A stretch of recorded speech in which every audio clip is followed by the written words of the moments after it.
Hello, it's Darth Slayer Bricks, and today we have another LEGO Star Wars set review for you. Today we have the ARC-170 Starfighter with 497 pieces, 4 minifigures, and it's set number 75402. So as we can see on the front of the box, we have the ARC-170 in what looks like an Order 66 situation with Plo Koon's Starfighter down there. Also we have the yellow stripe representing the Clone Wars, even though this is a Revenge of the Sith set, so it should be Darth Vader. On the side of the box we can see that LEGO Star Wars logo along with the ARC-170 with the yellow stripe.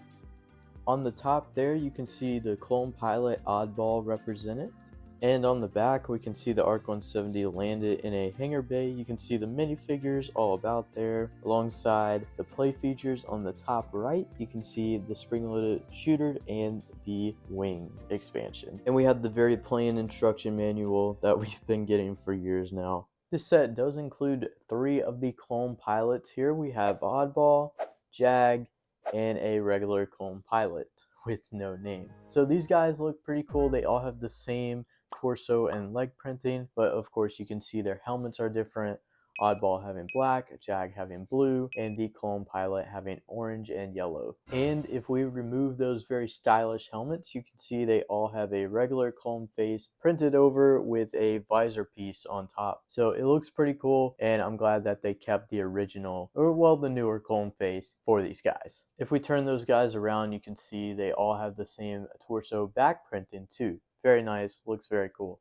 And here we have R4P44. As you can see, he has that green and white color palette here.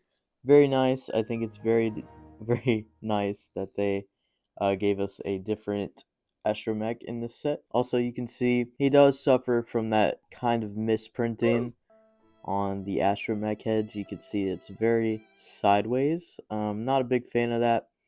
Wish they could get that fixed, but it's on a lot of recent R2-D2s and other things. Also, there's no back print, and that sucks. They should have a back print. Don't know why we don't have back prints on all of our astromechs, but you know, only the best is good enough. Alright, so now we're moving on to our main focus, of course, the ARC-170 itself.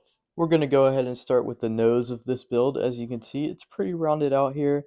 I think it looks pretty nice. And on the bottom here, or the sides here, you can see these panels right here. And then if we turn it over, you can see the bottom here, nicely rounded out right here with this stud plate right there. I think it looks lovely. It does have a sticker piece here, which does not match the same color of gray right there. And also, I didn't align it perfectly. But yeah, I think this part should be printed, and it kind of messes it up. So I like the curvature of the front here. Does look pretty nice. If we go ahead and open up the cockpit here, you can see that we have a nice little area here for them to sit. So I'll just take Jag here. I'll place him in there. You can see we have a control panel in there printed on, and you can see Jag fits nicely in there. I'm sorry, Oddball. That is Oddball. He sits nicely in there. One thing I do hate about this set is these stickers are light bluish. They should be white. Don't know why it's misrepresented here.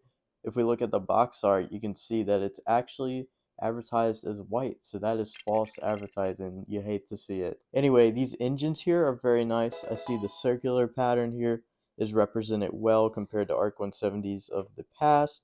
Also, we have this ski piece right here, which does add a nice bit of detail that's required there.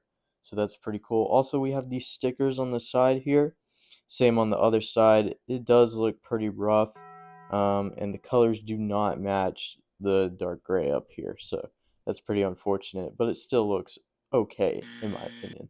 I went ahead and opened this cockpit on the top, and I'm going to go ahead and put Jag in here. Get him nice and snug in there. And you can see they have a Lego City control panel, as I've been told through other reviews that I've seen. Also, we'll go ahead and put our clone pilot back here, nice and snug. It is pretty tight fit, but there is one problem here. You see this little open area right here? If we take these guys and move them out of the way, then we can take our R4 and we can nicely push him down there. And there's 2 studs down there that he can connect to. It's pretty rough. Alright, I got him in there, so now we can close this up. And you can see that he is pretty snug in there alongside those clone troopers. They look very snug in there, and it's pretty unfortunate that it's so downsized that it's come to this. Also, another thing that's unfortunate is this sticker right here. It's also represented on the other side. This is supposed to be clear. You're supposed to be able to see the pilot through that, and it's represented on the first ARC-170 and a second ARC-170, but here it is not. It is just two cheese slopes, so that pretty much sucks. Really bad. I wish they would change that, but you know, they won't. So if I go ahead and pick this ARC-170 up, you can see the turrets right here have been replaced by a spring-loaded missile that you can simply just push down and it fires off very nicely. Same thing with the other side. Go ahead and fire that off. There we go. You can also see it's got a brown piece right here represented. Pretty weird. It is in universe accurate though, so it works, I guess. Also, if we turn to the back, you can see we have this mechanism right here, which if we push this in that way, you can see it opens that wing span right there, locking the S foils into attack position. So that's lovely to see. It's way nicer. No rubber bands or anything, so I think this is great. Although it looks amazing to open and close those wings, the wings do not look as amazing as they should. This is a printed piece. This is a sticker, and I don't think it should be a sticker. Nope. Also, they are very short. This wing is very short compared to ARC-170s of the past. Also, we have a sticker under there, which again does not match the same color as the gray, but ARC-170s of the past, they do. So it really frustrates me to see Lego cutting corners like this and not matching the white to the white of the studs. You know, it's really unfortunate. Same thing with this wing over here. Same exact problem. Also, it's a bit shorter too. Also, the under wings are exactly the same, which that's very nice to see the detail on that. As I was saying, under wings, exactly the same, look exactly the same. Also, my sticker had a little ink splotch on that, so that was not very nice to find on my ARC-170, but I think it's okay. Anyway, here's a better view of the bottom of the ship.